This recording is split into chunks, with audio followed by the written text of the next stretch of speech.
Can one ever have too much of a good thing? Having spent a good part of the day in Beijing's Botanical Garden, Shufei suggests we should ask her friend Song Kai if he would mind showing us around the gardens of the Institute of Botany of the Chinese Academy of Sciences, just across the road from the Botanical Gardens. The Institute of Botany has over 500 staff members, about 80% of whom are scientific researchers. Song Kai is one of these researchers, and it turns out he's more than happy to show us around. He meets us at the Botanic Gardens exit and steers us across the road to the Academy entrance. The Institute of Botany started life as the Fan Memorial Institute of Botany and the Botanical Institute of Beijing Academy of Sciences, set up in 1928 and 1929 respectively. The two institutions were then merged into the Institute of Plant Taxonomy in 1950 and given its present name in 1953. The IOB is mainly engaged in research into the eco-environment, modern agriculture, sustainable utilization of plant resources, and the systematic evolution of national strategic needs. It has 8 research centers, 10 field stations, and a number of laboratories. Perhaps it's most famous for its herbarium, one of the oldest in China and the largest in Asia, which goes back over 80 years to the original herbarium of the Fan Memorial Institute in 1928. We walk around the main buildings and into a wooded area, so different from the manicured gardens we've just vacated across the road. We walk past a sign depicting a map of the Academy grounds. Apparently, if you enter from the direction we came from, no one stops you, as it's assumed you have business in the Academy. But should you care to enter the grounds from the other end, you're charged the princely sum of 10 kwai, as you are obviously just a rubbernecker. Many people get totally confused, pay their entrance fee to get in, and only then discover they really should have crossed the road first to get into the real Botanic Gardens, which is what they came for in the first place.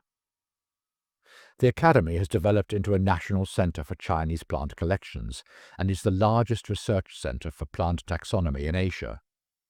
It contains more than 2.6 million specimens, ranging from fossils to seeds, mosses, ferns and seed plants, with more than 17,000 type specimens involving more than 6,000 taxonomic names. But unlike the pristine conservatory across the road in the Botanic Gardens, the greenhouses here are quite definitely showing their age.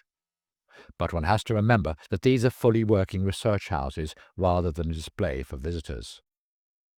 In one of the glass houses, there are even bananas growing high above our heads.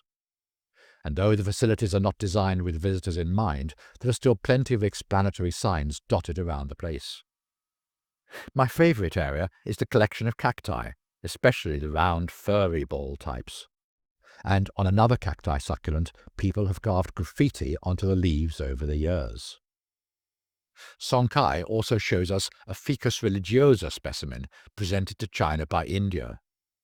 This was grown from a cutting taken from the bot tree, the tree under which Buddha is said to have sat when he attained enlightenment after meditating for 3 days and nights. But it is the outside gardens that are the most captivating within the grounds of the Academy. It was here that China's last emperor, PuYi, worked when he became a commoner, not in the Botanic Gardens across the road that many people mistakenly believe. Apparently, he was very much into tending the orchids here. Throughout the gardens there are little paths that lead you down unexpected avenues of trees or plants or beside pools. In fact, there are 5 pools in the gardens, though one particular one is by far the prettiest and most interesting. The plants in the middle are Victoria regia water lilies, named after Britain's Queen Victoria, and originally a native of the shallow waters of the Amazon River basin. Some specimens have been known to be as large as 3 meters in diameter, though they are normally found in cultivation up to around 40 centimeters. Their flowers are white the first night they're open and become pink after the second night. Further along this pond is an experimental vine garden into which visitors are not admitted. But tragedy strikes. Within the grounds is a museum which I've never seen listed on the web. My friends know that I'm very much into going around Beijing's museums. Here is a museum that is devoted to displaying pressed wild flowers.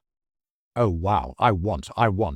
but Song Kai informs us that only researchers at the Institute are allowed inside. Oh my God, so near and yet so far. What a way to end our visit, knowing that I am to be denied setting my eyes on such a collection. A new challenge has been thrown in the direction of your favorite podcaster. Watch this space.